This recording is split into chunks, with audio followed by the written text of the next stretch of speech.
Orang mati hidup kembali.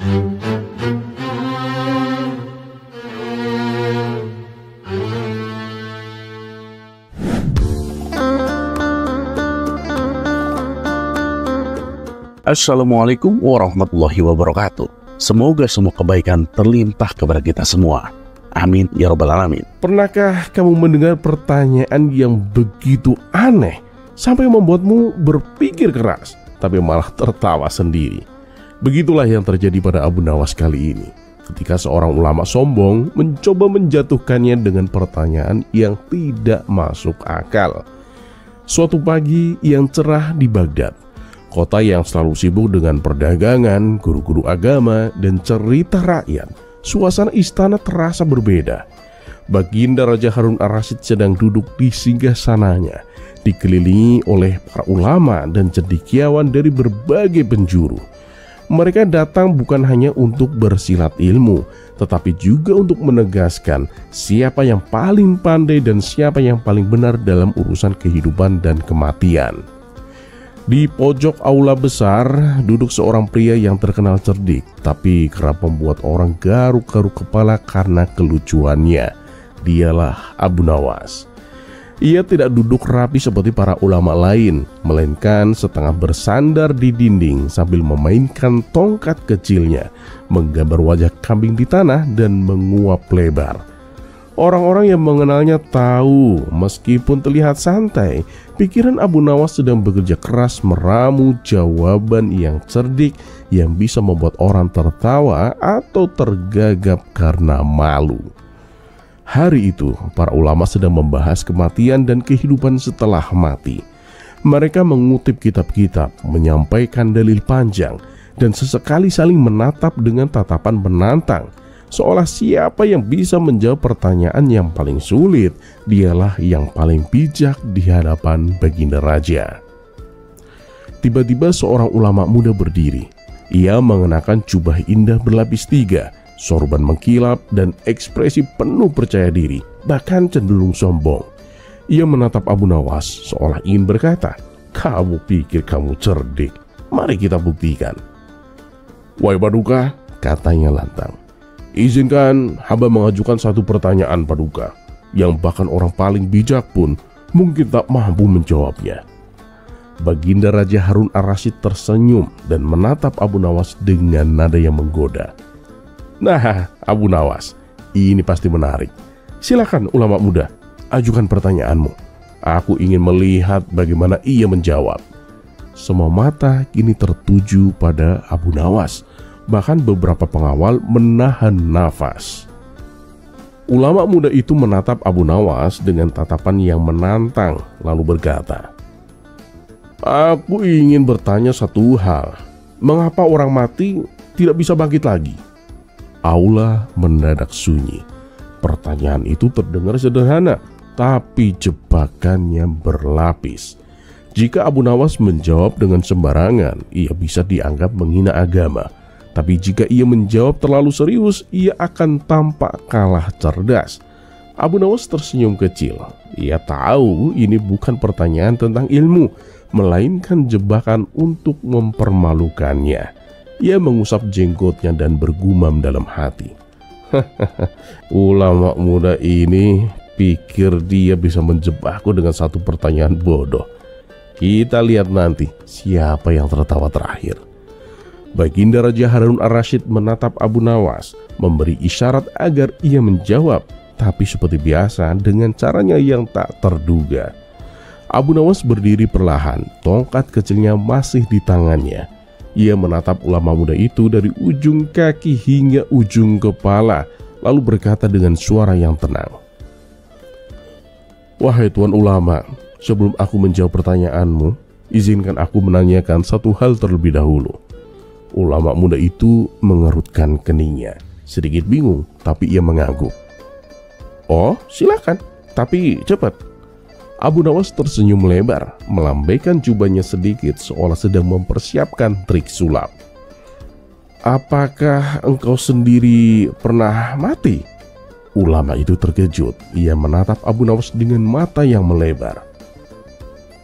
"Apa maksudmu?" "Tentu saja belumlah.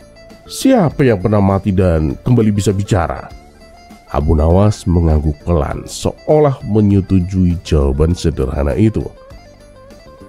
Nah, kalau Anda sendiri belum pernah mati, bagaimana bisa Anda tahu bahwa orang mati itu tidak bisa bangkit lagi? Bukankah Anda hanya berasumsi tanpa bukti? Tawa kecil mulai terdengar dari sudut aula. Orang-orang saling menatap dan mulai tersenyum. Abu Nawas melangkah maju, menatap Baginda Raja seolah meminta izin untuk melanjutkan. Baginda Raja tersenyum dan mengangguk. Abu Nawas berkata, "Kalau Anda sudah yakin dengan jawaban Anda sendiri, mengapa harus menanyakannya kepadaku? Bukankah pertanyaan Anda hanya membuat orang lain bingung tanpa perlu jawaban?" Suasana aula pun meledak dengan tawa. Para pengawal tertawa keras, para ulama menunduk malu, dan ulama muda itu tampak memerah seperti kepiting rebus. Baginda Raja Harun Ar-Rasyid sampai menepuk meja beberapa kali karena tak bisa menahan tawa. Abu Nawas duduk kembali, tersenyum penuh kemenangan. Namun dalam hati ia tahu ini baru permulaan. Ia menatap ulama muda itu lagi dan berkata dengan nada yang lebih tenang. Orang mati memang tak bisa bangkit lagi di dunia ini. Bukan karena ketidaktahuan kita, tapi karena itu urusan Sang Pencipta. Kalau manusia bisa menghidupkan orang mati sesuka hati, dunia ini akan hancur. Tidak ada yang mau mati dan semua ingin hidup terus. Maka batas antara hidup dan mati harus tetap ada. Baginda Raja tersenyum puas dan berkata, "Benar-benar Abu Nawas, kamu bukan hanya membuat orang tertawa, tapi juga membuat mereka berpikir." Abu Nawas mengangguk pelan, lalu kembali ke pojok aula sambil menggambar angka-angka aneh di tanah, entah untuk menghitung jumlah tawa atau sekedar kesenangan pribadinya.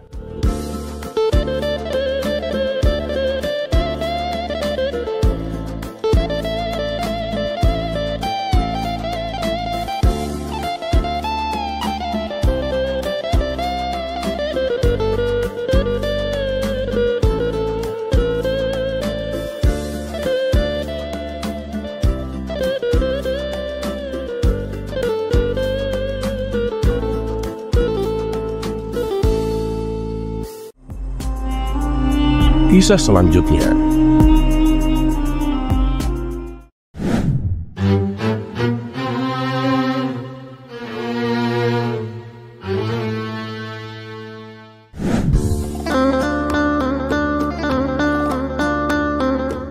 Suatu hari, Abu Jahil mendatangi Abu Nawas dengan wajah penuh rasa ingin tahu. Seperti biasa, Abu Jahil selalu mencari cara untuk membuat Abu Nawas pusing dengan pertanyaan-pertanyaan yang sulit. "Abu Nawas, aku punya satu pertanyaan serius untukmu," kata Abu Jahil sambil menyilangkan tangan di dada. Abu Nawas yang sedang santai menyeruput teh menjawab dengan tenang. "Apalagi kali ini, Abu Jahil? Jangan-jangan pertanyaanmu hanya untuk menjebakku lagi?" "Oh tidak, Abu Nawas," balas Abu Jahil. "Aku ingin tahu pendapatmu tentang hukum menikah siri. Apakah itu sah atau enggak?" Abu Nawas pun tersenyum tipis. Ia tahu ini bukan pertanyaan biasa. Hukum menikah siri? Pertanyaanmu cukup menarik. Tapi sebelum aku menjawab, aku ingin tahu dulu, kenapa kamu bertanya soal ini? Abu Jahil pun terlihat gelagapan. Itu hanya rasa penasaran, tidak ada maksud apa-apa kok." Abu Nawas pun tertawa kecil. "Baiklah, dengar baik-baik Abu Jahil. Menikah siri itu sebenarnya sah secara agama, asalkan memenuhi syarat dan rukun nikah, seperti adanya wali, 2 saksi, mahar, dan ijab kabul. Namun, menikah siri sering menimbulkan masalah karena tidak tercatat secara resmi di pemerintahan.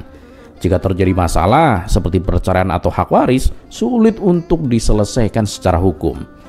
Abu Jahil pun mengangguk-ngangguk lalu bertanya, "Jadi menurutmu apakah menikah siri itu buruk?" Abu Nawas pun mengusap dagunya, berpikir sejenak lalu menjawab, "Menikah siri itu seperti memakan buah durian di tengah hutan, Abu Jahil. Jika dilakukan dengan benar, baunya harum dan rasanya juga manis. Tapi jika kamu lupa aturan, bisa saja kamu makan durian busuk, bahkan tertusuk durinya. Mendengar jawaban itu, Abu Jahil pun makin bingung sekaligus penasaran. Apa maksudmu dengan durian? Abu Nawas pun tersenyum lebar. Maksudku, menikah itu bukan hanya tentang sah di mata agama, tapi juga harus dipikirkan akibatnya. Jika kamu menikah siri tanpa alasan kuat, hanya karena ingin sembunyi-sembunyi, itu seperti durian busuk. Masalahnya akan lebih banyak daripada keuntungannya, Abu Jahil. Abu Jahil pun terdiam, lalu bertanya dengan suara lirih. Kalau begitu, bagaimana caranya agar menikah itu benar-benar berkah? Abu Nawas pun menepuk pundak Abu Jahil. Mudah saja sahabatku, nikahilah seseorang dengan niat yang tulus. Pastikan semua syaratnya terpenuhi dan catatkan pernikahanmu agar aman di dunia dan akhirat. Abu Jahil pun tampak kagum. Kamu memang cerdik, Abu Nawas. Aku rasa aku mengerti sekarang. Abu Nawas pun mengangguk dengan bijak. Ingatlah Abu Jahil, menikah itu bukan hanya urusan cinta, tapi juga tanggung jawab. Jangan bermain-main dengan hukum, baik hukum agama maupun hukum negara. Abu Jahil tersenyum malu-malu dan berkata, terima kasih Abu Nawas, aku akan ingat nasihatmu. Tapi durian itu ada di mana ya? Aku jadi ingin mencobanya. Mendengar hal itu, Abu Nawas pun tertawa terbahak-bahak. Abu Jahil, kamu ini memang tidak pernah berubah. Baiklah, ayo kita cari durian bersama.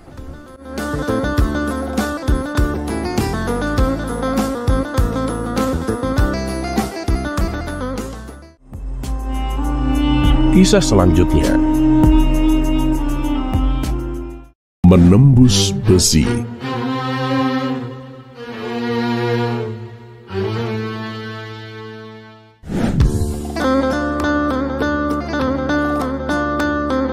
Suatu hari, Baginda Raja mengundang 3 orang ilmuwan paling pintar di kota Baghdad. Tak lupa, Abu Nawas juga turut serta dalam undangan tersebut. Setelah semua hadir, Baginda Raja bertanya kepada para ilmuwan, penemuan apa yang sudah kalian ciptakan? Ilmuwan pertama pun menjawab, Paduka, saya sedang meneliti sebuah benda ajaib. Benda ajaib? Apa namanya? Tanya Baginda Raja. Saya belum memberinya nama, Paduka. Tapi dengan penemuan ini, nantinya orang-orang bisa berkomunikasi meskipun jaraknya berjauhan, Paduka. Wah, hebat sekali. Kapan benda itu bisa terwujud? Tanya Baginda Raja. Saya akan usahakan secepatnya, Paduka, jawab ilmuwan itu. Baginda Raja pun mengangguk, lalu beralih ke ilmuwan kedua. Lalu bagaimana denganmu? Ilmuwan kedua pun menjawab dengan penuh semangat. Saya sedang meneliti benda yang tak kalah ajaibnya, Paduka. Wah, apa namanya? Tanya Baginda Raja. Maaf, Paduka, saya juga belum memberinya nama. Tapi dengan benda ini, orang-orang bisa terbang seperti burung, Paduka. Luar biasa. Kapan bisa terwujud? Tanya Baginda Raja lagi. Masih lama kayaknya, Paduka.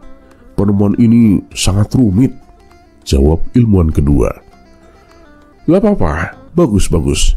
Kalau butuh apa-apa, bilang saja kepadaku, kata Baginda Raja. Kemudian Baginda Raja menoleh kepada ilmuwan ketiga. Bagaimana denganmu? Saya sedang meneliti benda yang sangat bermanfaat, Paduka, jawab ilmuwan ketiga. Oh ya? Apa kegunaannya? Tanya Baginda Raja. Dengan benda ini, malam hari akan terang seperti siang, Paduka.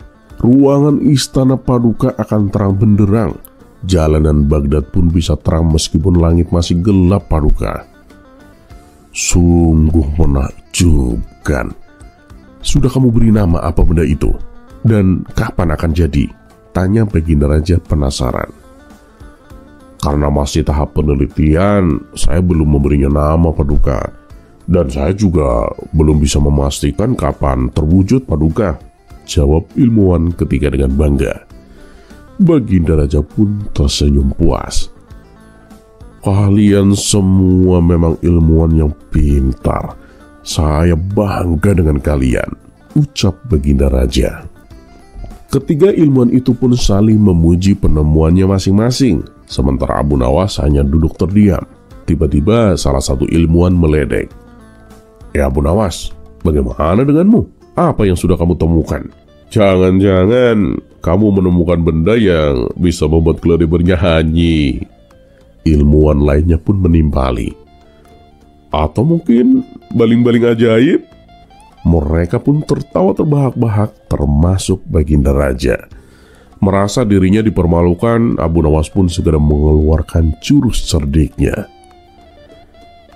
Dengar ya, penemuan kalian itu tidak apa-apanya bila dibandingkan dengan penemuanku, kata Abu Nawas dengan serius. Oh ya, apa itu? Ledek para ilmuwan sambil tertawa. Aku bisa menciptakan sebuah benda ajaib. Dengan benda itu, orang-orang bisa berjalan menembus dinding. Bukan hanya dinding, tapi juga besi dan kaca, tutur Abu Nawas. Sekejap ketiga ilmuwan itu terkejut. Mana mungkin, itu mustahil. Lagi pula kami tidak pernah melihatmu melakukan penelitian, kata mereka. Abu Nawas pun tersenyum. Penemuanku ini tidak perlu penelitian, bahkan sekarang juga bisa aku buat. Tidak seperti kalian yang selalu beralasan masih lama lah, masih tahap penelitian lah. Baginda Raja yang ikut mendengarkan menjadi penasaran. Benar Abu Nawas, kamu tidak bohong kan? Benar Paduka, jawab Abu Nawas dengan nada serius. Ketiga ilmuwan itu pun mendesaknya. Kamu yakin bisa menciptakan benda itu? Benda yang bisa membuat orang menembus dinding dan besi? Sudah pasti bisa. Bahkan akan kubuktikan sekarang juga, jawab Abu Nawas dengan penuh percaya diri. Luar biasa. Apa nama benda penemuanmu Abu Nawas? Tanya mereka penuh rasa ingin tahu. Abu Nawas pun menjawab sambil cengengesan. Nama bendanya adalah Pitu. Spontan Baginda Raja pun tertawa terpinggal-pinggal. Kurang ajar, kita dikerjai Abu Nawas, teriak para ilmuwan dengan nada kesal. Namun Baginda Raja semakin keras tertawanya melihat wajah kesal ketiga ilmuwan itu. Sambil menahan tawa, ia pun berkata, kalian bertiga itu memang pintar, tapi ketahuilah, kalian tidak akan pernah bisa mengalahkan akal cerdiknya Abu Nawas.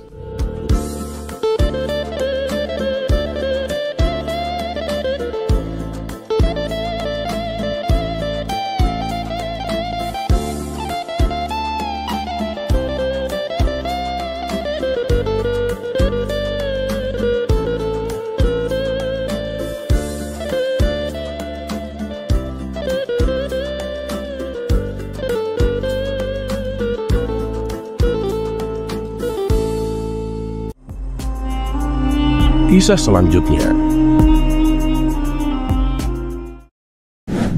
Bimbingan Surga.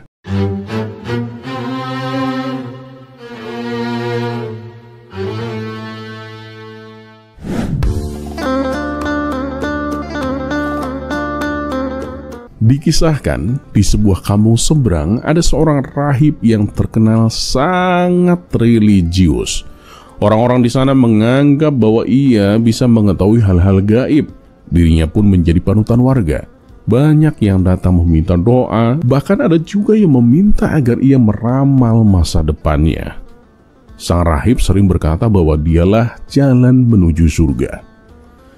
Barang siapa ingin selamat dari siksa api neraka, maka harus menurut apa yang aku katakan, ujar si rahib. Hal itu membuat banyak orang ingin menjadi muridnya. Ia menyebarkan ajarannya bukan hanya di kuil tempatnya menginap, tetapi juga di pasar-pasar yang ramai. Suatu hari, sang rahib berkelana ke daerah tempat tinggal Abu Nawas dengan maksud menyebarkan ajarannya. Setelah memasuki gerbang kota Baghdad, ia berjalan menyusuri lorong-lorong kota dengan pakaian layaknya orang suci dan tongkat selalu ada di tangannya. Karena baru pertama kali memasuki Baghdad, ia tampak kebingungan. Ia tidak tahu arah menuju pasar. Beberapa kali ia mondar-mandir tepat di depan rumah Abu Nawas. Abu Nawas yang kebetulan sedang duduk di depan rumahnya memperhatikan gerak-geriknya. Timbul rasa curiga dalam hati Abu Nawas. Gerak-geriknya ini mencurigakan. Tapi sepertinya dia bukan maling. Masa maling pakaiannya seperti orang suci? Pikir Abu Nawas. Karena penasaran, Abu Nawas pun menegurnya. "Wahai tuan, sepertinya Anda bukan orang sini. Siapa Anda?" tanya Abu Nawas. "Anda benar, saya memang bukan orang sini. Saya ini adalah seorang rahib," jawab orang itu. "Rahib? Rahib itu apa tuan?" tanya Abu Nawas lagi. "Rahib adalah orang yang membimbing manusia menuju jalan surga," jelasnya. "Oh begitu ya. Tapi dari tadi saya perhatikan Anda ini kebingungan. Sudah beberapa kali mondar-mandir di depan rumah saya. Memangnya tuan ini hendak kemana?" tanya Abu Nawas. "Saya mau berdakwah di pasar, tapi saya tidak tahu arah jalannya kemana," jawab sang rahib. Mendengar itu, Abu Nawas pun langsung tertawa. Hal ini membuat sang rahib pun tersinggung. "Hei, kenapa kamu tertawa? Apa kamu mengejekku?" bentaknya. "Bukan begitu tuan, jangan salah paham tuan," sahut Abu Nawas mencoba menenangkan. "Kalau begitu, kenapa kamu menertawakanku?" tanya sang rahib dengan emosi yang semakin memuncak. Abu Nawas pun tersenyum lalu menjawab, "Saya ini hanya heran tuan. Anda ini kan mengaku sebagai rahib, orang yang bisa membimbing manusia menuju jalan surga. Tapi jalan menuju ke pasar saja Anda tidak tahu."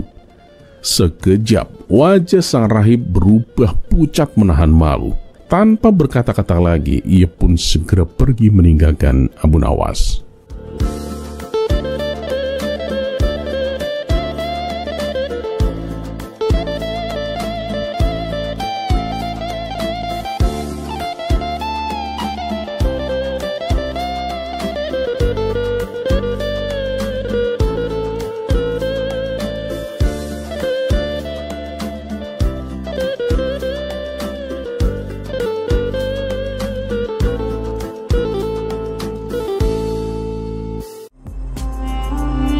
Kisah selanjutnya.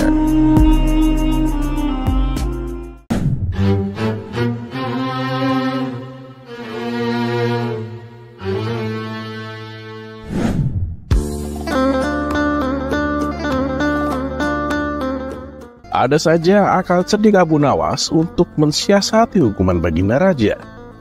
Kisah ini bermula ketika suatu hari Abu Nawas berbuat kesalahan yang membuat Baginda Raja murka. Oleh sebab itulah ia pun akan dijatuhi hukuman. Namun karena seringnya lolos dari hukuman yang dijalaninya, kali ini Baginda Raja mempunyai cara lain yang berbeda dari biasanya untuk menghukum Abu Nawas. Kemudian dibawalah Abu Nawas ke tengah alun-alun dengan disaksikan seluruh masyarakat Baghdad.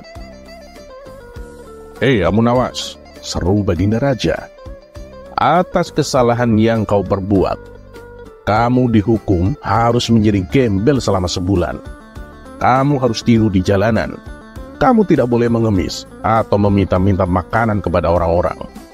Dan kamu tidak boleh membeli makanan untuk mengisi perutmu." Tugas Baginda Raja. "Lalu bagaimana kalau ada orang yang kasihan terus memberiku makanan paduka?" tanya Abu Nawas. "Itu juga nggak boleh. Kamu tidak boleh menerima makanan dari orang-orang. Hai masyarakat Baghdad, siapapun yang kedapatan memberi Abu Nawas makanan, maka akan saya hukum seperti Abu Nawas," ancam Baginda Raja di hadapan masyarakat. Seketika Abu Nawas pun tertunduk lesu. Dalam hati ia berkata, "Hukuman macam apa ini? Bagaimana aku bisa mendapatkan makanan? Dan mana mungkin aku bisa bertahan sebulan tanpa makanan? Aku bisa mati kelaparan kalau begini." Kemudian dengan memberanikan diri, Abu Nawas berkata kepada Baginda Raja, Ampun Paduka Yang Mulia, bukankah itu sama saja Paduka menghukum mati hamba? Lebih baik hukum gantung saja hamba sekarang, daripada hamba harus mati kelaparan tersiksa. Namun keinginan Abu Nawas ini langsung ditolak oleh Baginda Raja. Oh, tidak bisa. Aku sudah tahu akal busukmu. Kalau aku penuhi keinginanmu, pasti dengan akal cerdikmu, kamu akan kembali lolos dari hukuman. Dan aku tak mau tertipu untuk kesekian kalinya, ujar Baginda Raja. Sejenak Abu Nawas terdiam. Ia terlihat putus asa dan pasrah menerima keputusan tersebut. Di saat itulah tiba-tiba terbesit di benaknya sebuah jalan keluar yang bisa menolongnya.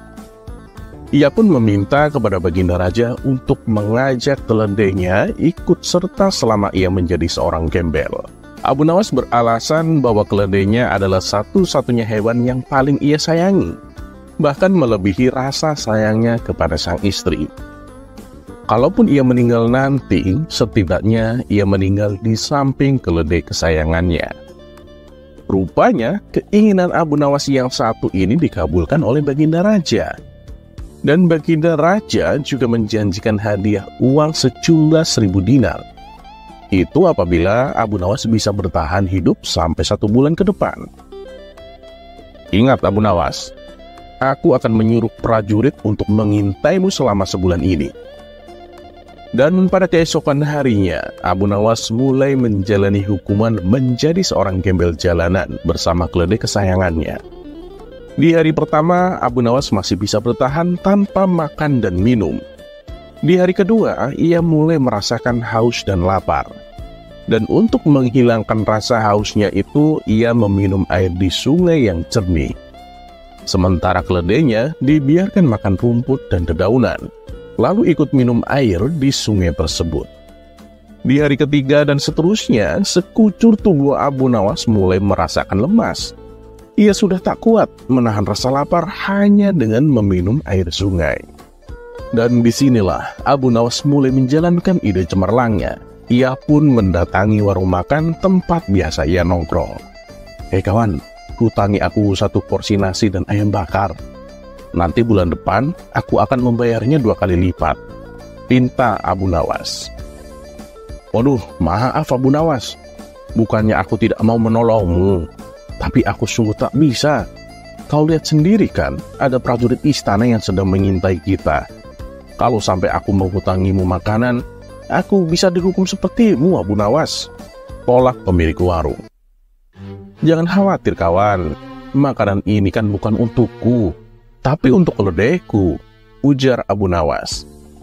Mengetahui Abu Nawas mendatangi warung, prajurit yang ditugaskan menjadi pengintai segera menghampiri mereka berdua.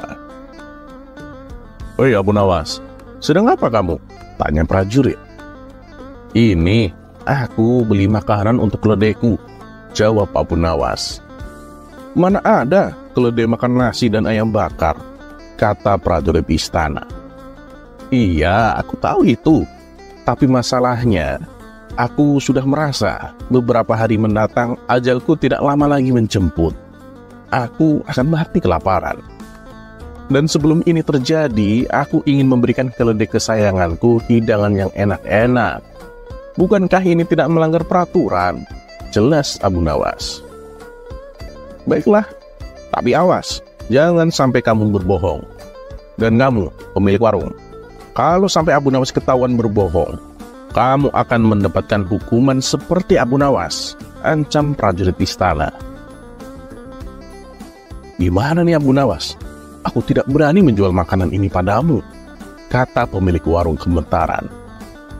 Percayalah kawan, aku tahu makanan ini untuk keledaiku, bukan untukku. Apakah aku pernah berkata bohong padamu?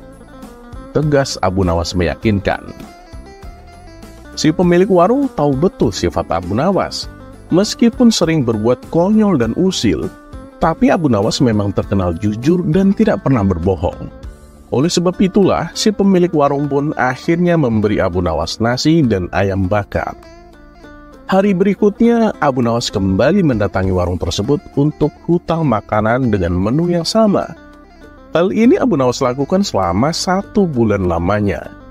Sedangkan untuk menghadapi cuaca dingin saat malam hari, Abu Nawas memeluk keledainya. Setelah masa hukumannya berakhir, maka dipanggillah Abu Nawas menghadap Baginda Raja. Melihat tubuh Abu Nawas yang malah bertambah gemuk, Baginda Raja menjadi heran. "Kamu kok bisa terlihat segar bugar begitu, Abu Nawas? Kamu pasti melanggar peraturan ya?" tanya Baginda Raja.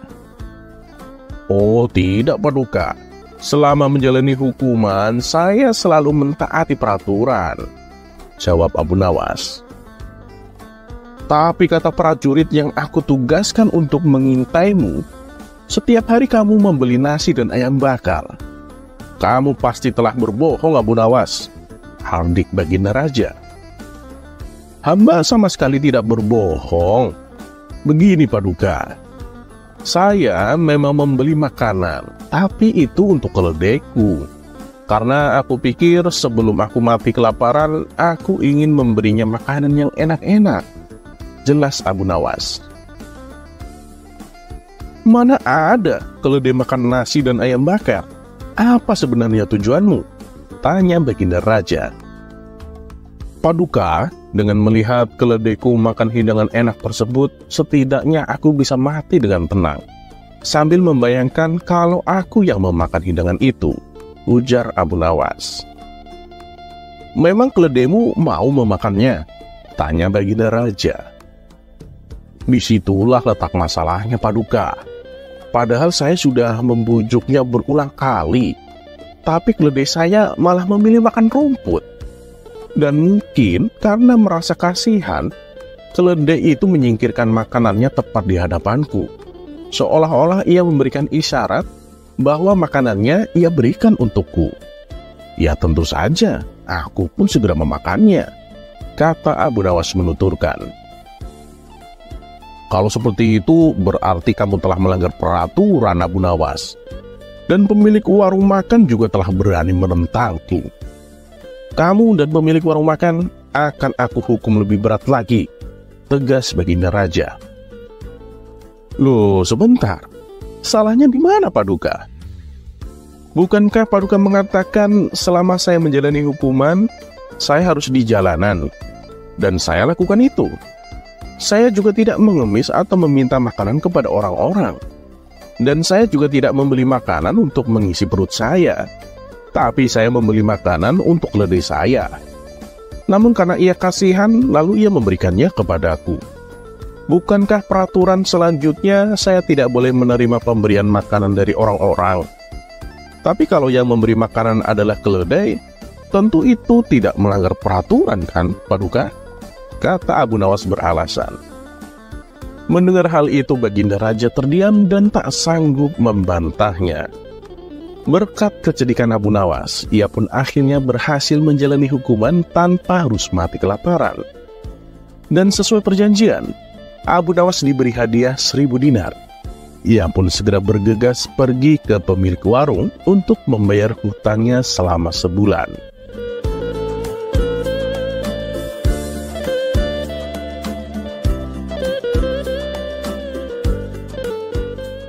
Terlepas apakah cerita ini adalah cerita fiksi atau kenyataan, ketahuilah bahwa segala masalah yang menimpa, seberat apapun masalah itu, pasti selalu ada jalan keluar yang terbaik. Hanya saja harus dibarengi dengan sabar, berdoa, dan berusaha. Semoga bermanfaat. Dan seperti biasa, terima kasih. Wassalamualaikum warahmatullahi wabarakatuh.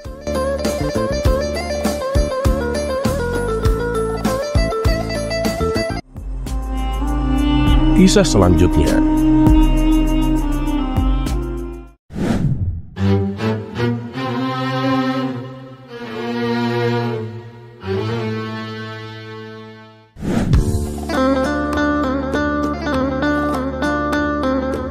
Pada suatu hari, Abu Nawas berjalan melewati sebuah kebun apel.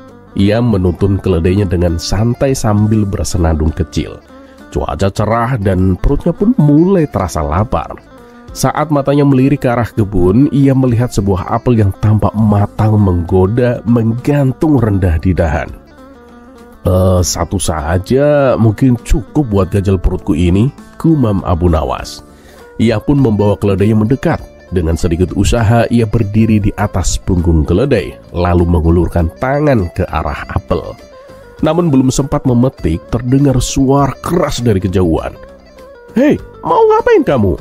Ternyata itu adalah suara pemilik kebun. Teriakan itu mengejutkan si keledai. Refleks keledai itu pun kabur meninggalkan Abu Nawas tergantung di dahan pohon, kakinya menggoyang-goyang.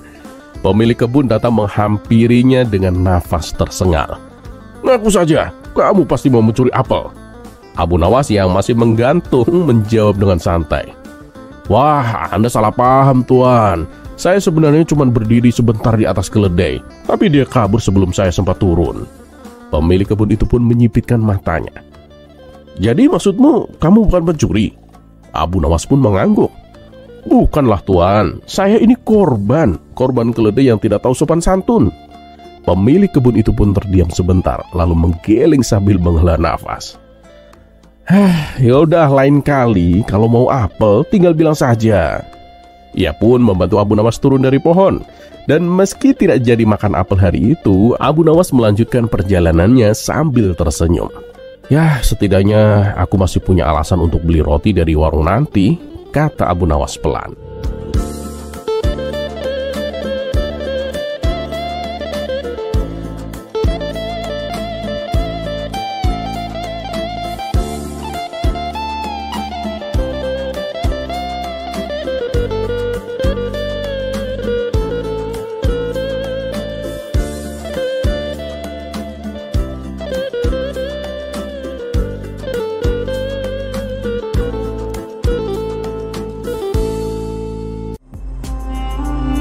Kisah selanjutnya.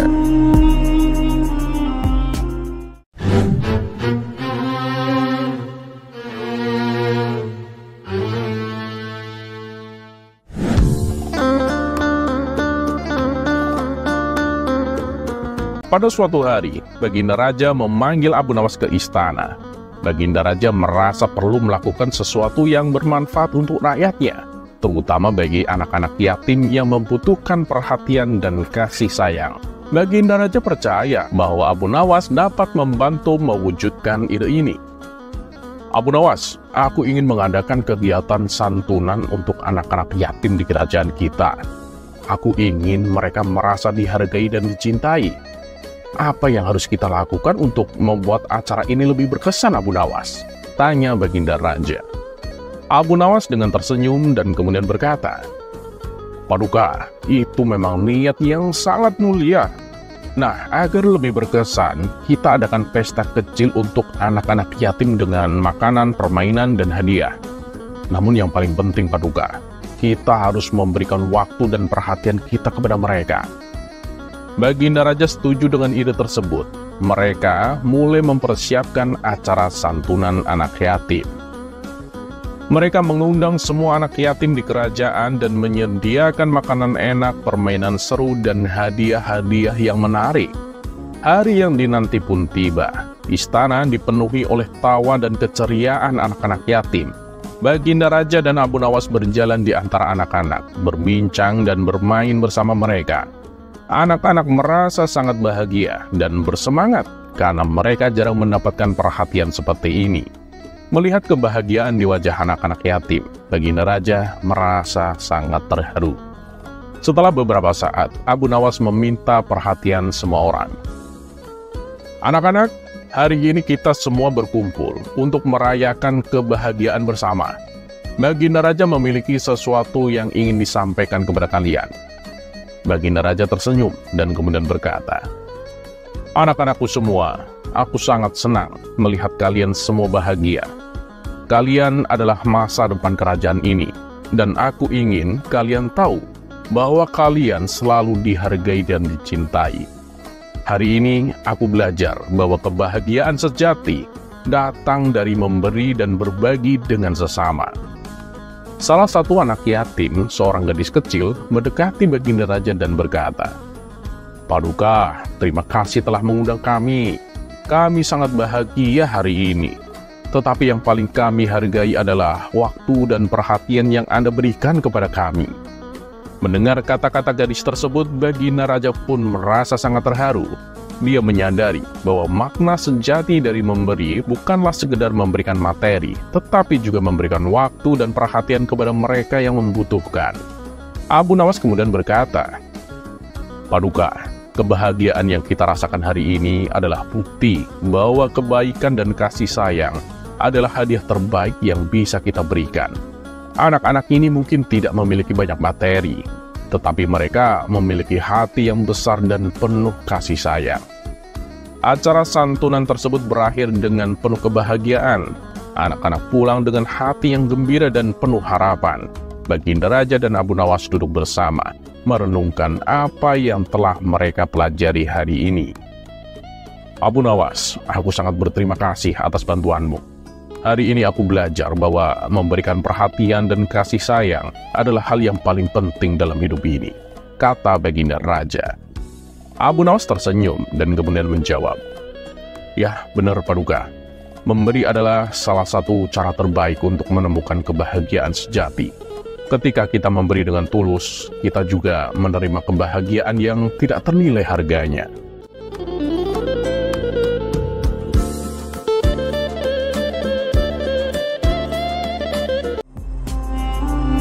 Kisah selanjutnya.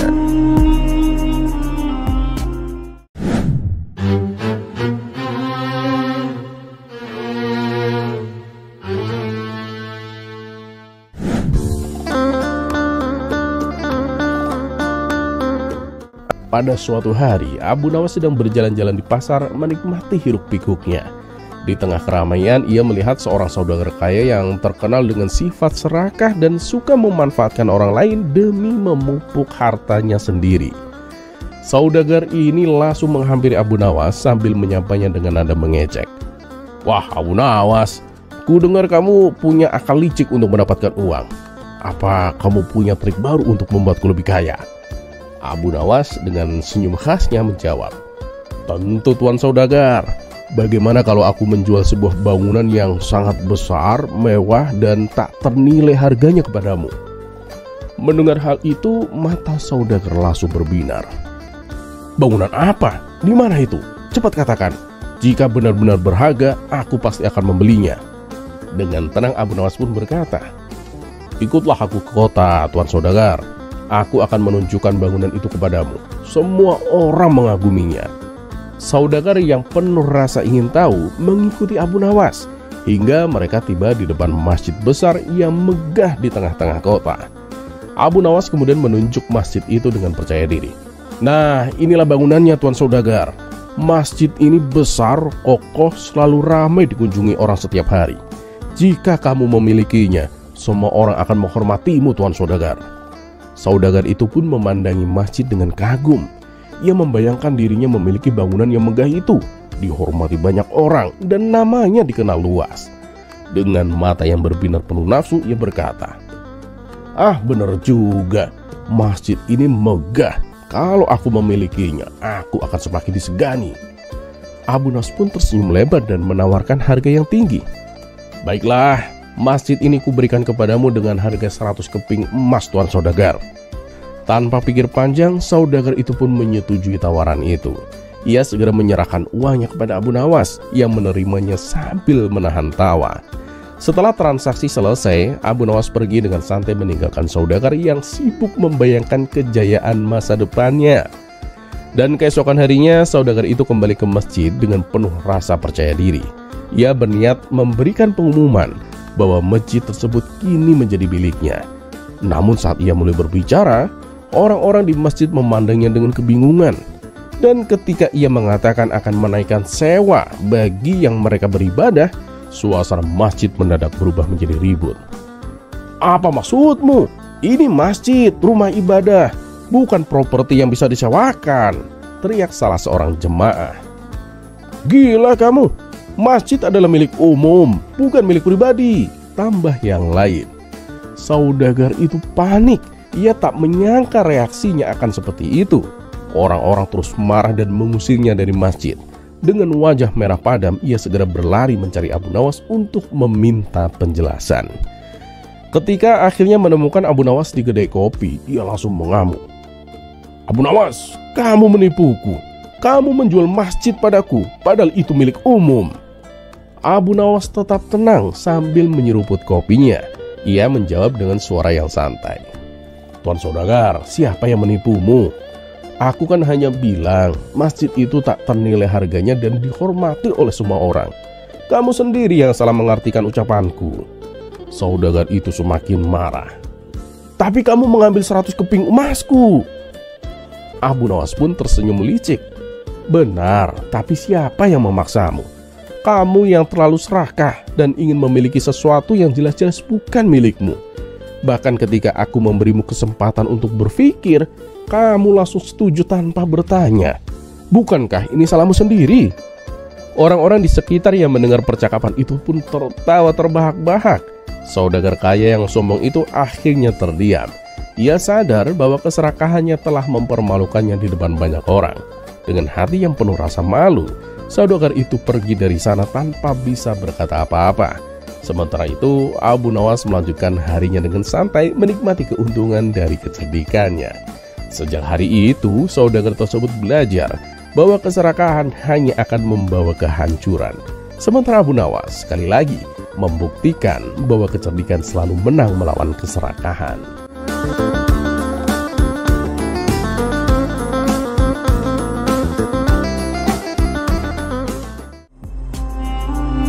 Kisah selanjutnya.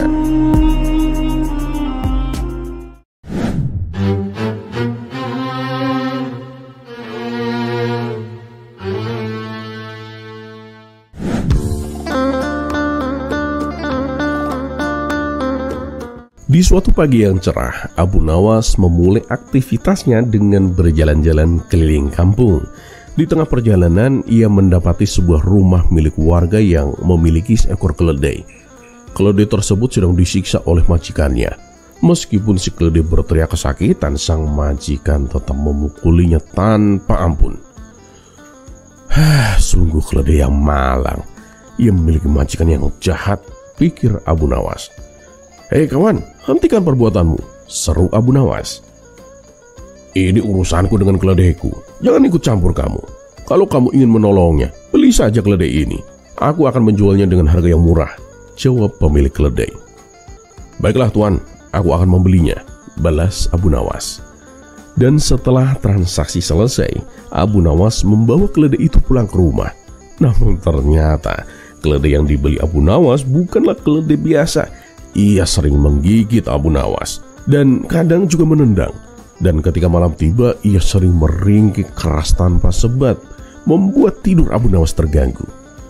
Meskipun begitu, Abu Nawas tetap bersabar menghadapinya. Hingga pada suatu ketika, Abu Nawas menaiki keledainya untuk sebuah perjalanan. Namun di tengah jalan, keledainya berhenti dan tak mau bergerak sama sekali. Abu Nawas pun menjadi jengkel dan memukul keledainya berkali-kali. Orang-orang yang kebetulan lewat melihat hal itu. Sungguh keledai yang malang.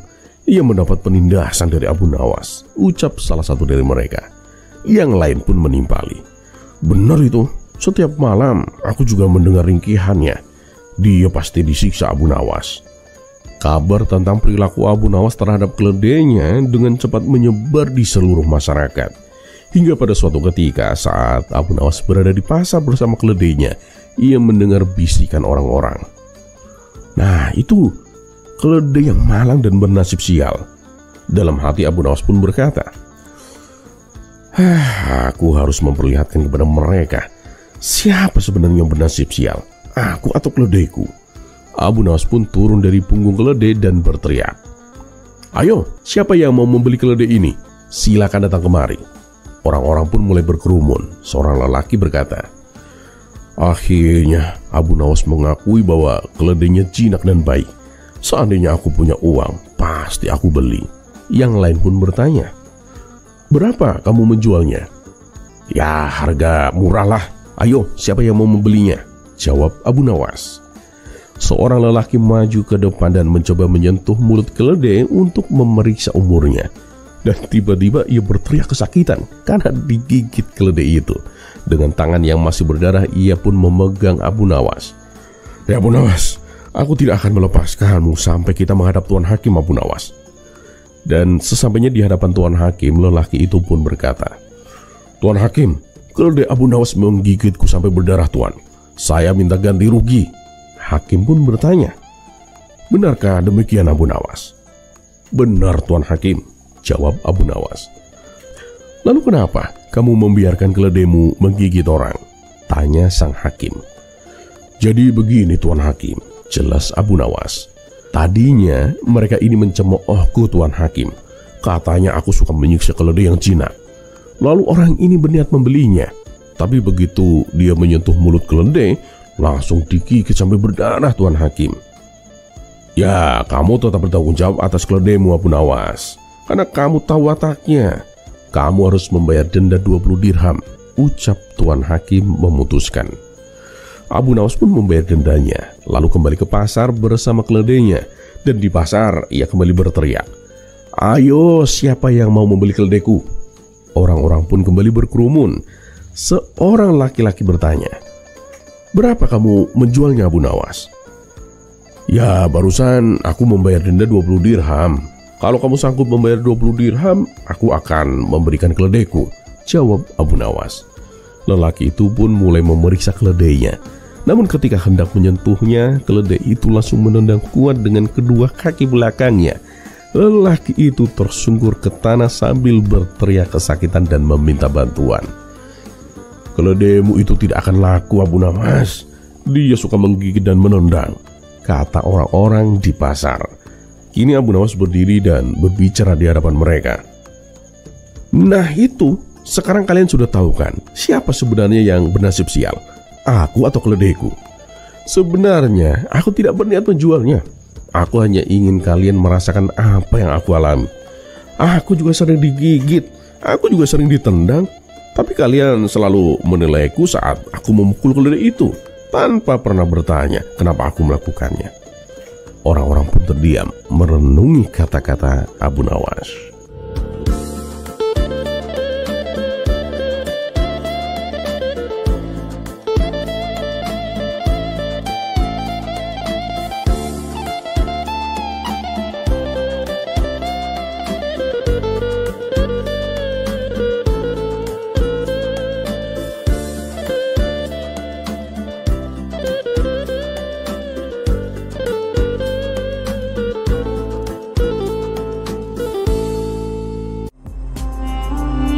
Kisah selanjutnya.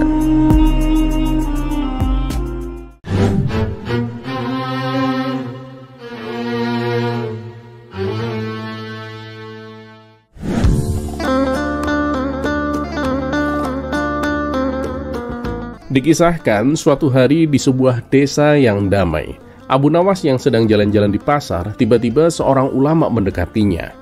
Ulama tersebut ingin menguji pengetahuan Abu Nawas dan berencana untuk melakukannya di hadapan banyak orang. Sang ulama itu kemudian bertanya, "Abu Nawas, kami semua ingin tahu, apakah tanda hitam di dahi sebagai bekas sujud itu adalah tanda orang yang sangat taat beribadah?" Abu Nawas berdiri sambil menatap kerumunan dan kemudian berkata, "Wahai penduduk desa, ketahuilah, pertanyaan ini memang sangat sulit dan pasti akan menimbulkan pro dan kontra. Tapi mari kita bicarakan tentang tanda hitam di dahi dengan cara yang menyenangkan." Abu Nawas lalu memulai ceritanya. "Jadi begini, suatu malam saya bermimpi bertemu dengan seorang malaikat. Malaikat itu bertanya kepada saya, 'Abu Nawas, apakah kamu tahu apa arti tanda hitam di dahi yang sebagai bekas sujud?' Saya pun menjawab, 'Wahai malaikat, apakah itu tanda orang yang rajin sholat?' Kerumunan tertawa kecil mendengar awal cerita Abu Nawas yang unik. Abu Nawas kemudian melanjutkan. Malaikat itu tersenyum dan kemudian berkata, "Abu Nawas, tidak selalu begitu. Ada yang mendapatkannya karena memang rajin sholat, tapi ada juga yang mendapatkannya karena sering sujud di atas permadani kasar, atau hanya sekedar untuk pamer." Penduduk desa tertawa terbahak-bahak mendengar jawaban cerdik dari Abu Nawas. Abu Nawas kemudian berkata dengan nada serius, namun tetap humoris. Nah, jadi intinya, tanda hitam di dahi itu tidak selalu mencerminkan ketaatan seseorang. Bisa saja orang itu memang rajin beribadah, tapi bisa juga tanda itu muncul karena alasan lain. Yang penting adalah niat dan keikhlasan dalam beribadah, bukan sekedar tanda hitam di dahi. Seorang pemuda dari kerumunan bertanya, Abu Nawas, kalau begitu bagaimana kita menilai seseorang yang rajin beribadah? Abu Nawas dengan bijak menjawab, lihatlah perilaku dan akhlaknya sehari-hari. Apakah dia suka membantu sesama? Apakah dia jujur? Apakah dia santun? Itu lebih penting daripada tanda hitam di dahi. Kerumunan pun kembali tertawa dan kemudian bertepuk tangan, terhibur oleh penjelasan cerdik dari Abu Nawas. Ulama yang awalnya bertanya pun tersenyum dan kemudian berkata, Abu Nawas, kamu benar-benar bijaksana dan lucu juga. Terima kasih telah memberikan penjelasan yang sangat menyenangkan dan bermakna.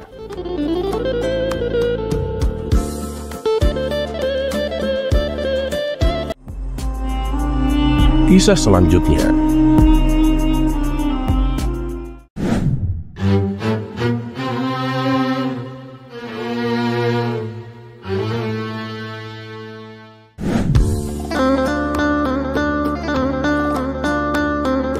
Pada suatu hari, Baginda Raja duduk termenung di balkon istananya. Ia tampak gelisah, memandangi langit yang biru sambil menghela nafas panjang.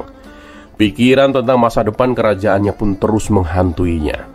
Seorang menteri yang melihat kegelisahan Baginda Raja pun segera menghampiri dan bertanya dengan sopan. Ampun Paduka yang mulia, hamba perhatikan Paduka tampak gelisah. Apa yang sedang Paduka pikirkan? Baginda Raja pun menghela nafas panjang. Aku sedang memikirkan nasib kerajaanku setelah aku tiada. Apakah kerajaanku ini akan tetap berjaya seperti sekarang, atau mungkin malah hancur? Kata Baginda Raja.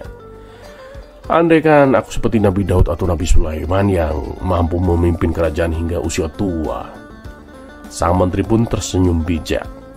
Paduka yang mulia, hamba selalu mendoakan agar Paduka diberi umur yang panjang dan bisa memimpin kerajaan ini hingga usia senja Paduka. Baginda Raja pun mengangguk lalu bertanya, apakah kamu tahu rahasia agar umur panjang? Sang menteri pun mengerutkan dahinya, tak menyangka dengan pertanyaan itu. Paduka ingin berumur panjang seperti Nabi Khidir? Tanyanya ragu-ragu. Kalau bisa, tentu saja aku mau. Tapi apakah kamu tahu rahasianya? Sang menteri pun menggeleng. Maaf Paduka yang mulia, jika soal itu hamba tidak tahu Paduka. Kenapa tidak menanyakan saja kepada para cendikawan Paduka? Baginda Raja pun langsung bersorak girang. Wah, ide bagus itu. Segera panggil para cendikawan dari seluruh kota Baghdad. Perintah Baginda Raja. Para pengawal pun segera bergegas melaksanakan perintah Baginda Raja itu. Dalam waktu singkat, para cendekiawan terbaik telah berkumpul di istana. Namun sebelum pertemuan dimulai, seorang menteri mendekati Baginda Raja dan berbisik. Ampun Paduka, sepertinya ada satu orang yang belum diundang. Oh ya? Siapa itu? Tanya Baginda Raja. Abu Nawas Paduka. Bukankah menarik jika kita menguji seberapa cerdik dia dibandingkan para cendikawan ini Paduka? Baginda Raja pun mengangguk setuju. Ya, benar juga kamu. Baiklah, panggil dia secepatnya. Setelah Abu Nawas tiba, pertemuan pun dimulai. Baginda Raja membuka pembicaraan. Aku ingin mendengar pendapat kalian masing-masing. Apakah rahasianya agar umur panjang? Cendekiawan pertama pun segera menjawab. Paduka harus rajin berolahraga dan mengonsumsi makanan yang bergizi. Dengan begitu, bukan hanya umur Paduka yang panjang, tapi tubuh Paduka juga akan selalu sehat dan kuat. Baginda Raja pun menggeleng kepalanya. Aku tidak yakin. Nyatanya banyak orang sehat dan mati di usia muda. Aku rasa pendapatmu kurang tepat. Kini cendekiawan kedua pun angkat bicara. Paduka yang mulia, bersedekah dapat memperpanjang umur dan menjauhkan dari penyakit Paduka. Baginda Raja pun berpikir sejenak. Ya, itu memang benar. Tetapi ada juga orang yang rajin bersedekah namun meninggal di usia muda. Itu karena sudah takdirnya Paduka. Ajal manusia tidak ada yang tahu, sanggah cendekiawan kedua. Baginda Raja pun tersenyum tipis. Iya, aku tahu. Tapi pada intinya, ada juga kan orang yang meninggal di usia muda meskipun ia rajin bersedekah. Cendekiawan kedua pun terdiam, tak bisa membantahnya. Cendekiawan ketiga kemudian memberikan pendapatnya. Kalau menurut saya, Paduka Yang Mulia, cara paling tepat adalah menyambung silaturahmi. Bukankah dalam ajaran agama kita, seseorang yang menyambung silaturahmi akan diberikan umur yang panjang? Baginda Raja pun mengangguk setuju, tapi kemudian menimpali. Ya, itu masuk akal. Namun, bukankah ada juga orang yang rajin bersilaturahmi tetapi meninggal di usia muda? Itu karena memang sudah takdirnya, Paduka. Tak ada seorang pun yang bisa lari dari kematian, Paduka, jawab cendekiawan ketiga. Baginda Raja tersenyum. Betul itu, betul. Tapi pada intinya, ada juga kan orang yang meninggal di usia muda meskipun rajin bersilaturahmi. Cendekiawan ketiga pun akhirnya ikut terdiam seperti dua cendekiawan sebelumnya. Dan kini giliran Abu Nawas. Abu Nawas, bagaimana menurutmu? Apa rahasianya agar umur panjang? Tanya Baginda Raja dengan penuh rasa ingin tahu. Abu Nawas tersenyum dengan penuh percaya diri. Paduka Yang Mulia, rahasianya sangat mudah, Paduka. Bahkan Paduka bisa berumur panjang seperti Nabi Khidir jika menerapkannya. Baginda Raja pun semakin penasaran. Benarkah Abu Nawas? Beritahu aku apa rahasianya? Tanya Baginda Raja tak sabar. Abu Nawas tersenyum lebar. Rahasianya umur panjang hanya satu, Paduka, yaitu jangan mati. Baginda Raja pun terkejut. Apa maksudmu, Abu Nawas? Ya, dengan tidak mati, seseorang kan bisa hidup kekal, Paduka, jawab Abu Nawas dengan santai. Baginda Raja pun tertawa terbahak-bahak. Tapi bagaimana kalau ternyata dia meninggal di usia muda? Tanya Baginda Raja mencoba menjebak Abu Nawas. Itu berarti tidak menerapkan prinsip jangan mati, Paduka. Coba kalau dia jangan mati, pasti dia akan tetap hidup, Paduka, jelas Abu Nawas dengan wajah yang serius. Seisi ruangan pun mendadak hening. Para cendekiawan melongo. Lalu tiba-tiba Baginda Raja tertawa semakin keras. Abu Nawas, kamu memang luar biasa. Jawabanmu sangat konyol, tapi aku tidak bisa membantahnya. Para menteri dan cendekiawan pun ikut tertawa. Mereka akhirnya menyadari meskipun terdengar seperti lelucon, jawaban Abu Nawas memiliki logika yang sulit untuk dibantah. Baginda Raja pun merasa puas. Ia tidak tahu apakah benar ada cara untuk memperpanjang umur. Tetapi setidaknya hari itu ia bisa tertawa bahagia berkat Abu Nawas. Dan seperti biasa, kecerdikan Abu Nawas pun berhasil membuat semua orang menggeleng-gelengkan kepalanya.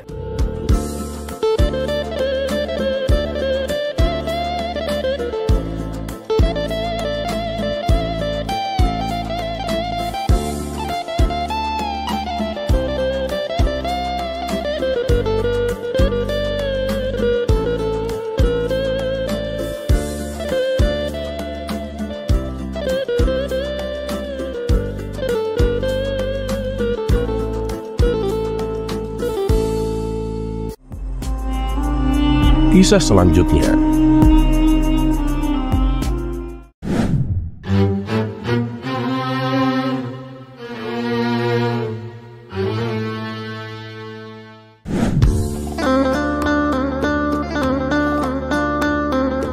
Pada suatu pagi yang cerah, suasana pengadilan mendadak ramai ketika seorang wanita bergegas masuk sambil menyeret suaminya.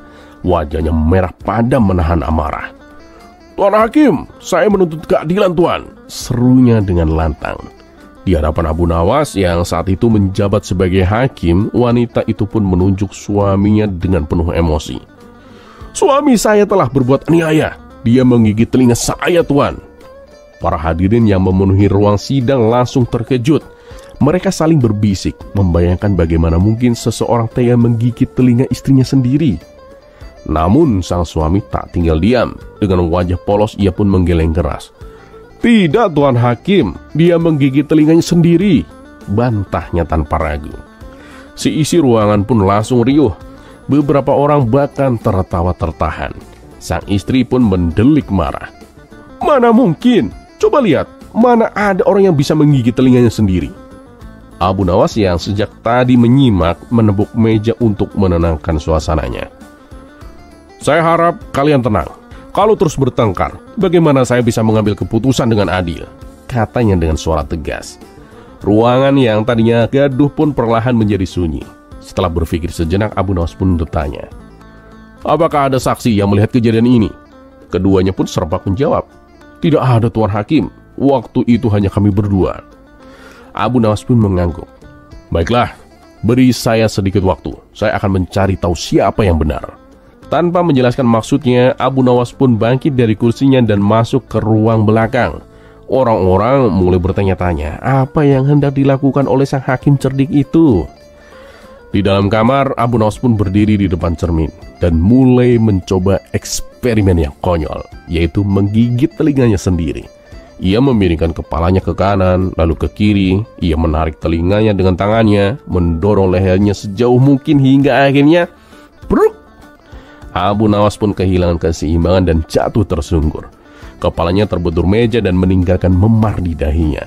Sambil meringis kesakitan, ia pun bangkit perlahan. "Astagfirullah, ternyata benar-benar mustahil menggigit telinga sendiri," gumam Abu Nawas. Meskipun kepalanya masih berdenyut, ia tersenyum puas karena telah menemukan cara membuktikan siapa yang bersalah. Kembali ke ruangan sidang dengan langkah yang mantap, Abu Nawas langsung berkata kepada bawahannya, "Periksa dahi sang istri itu, apakah ada memar?" Bawahannya pun segera memeriksa dan menjawab, "Tidak ada, Tuan Hakim."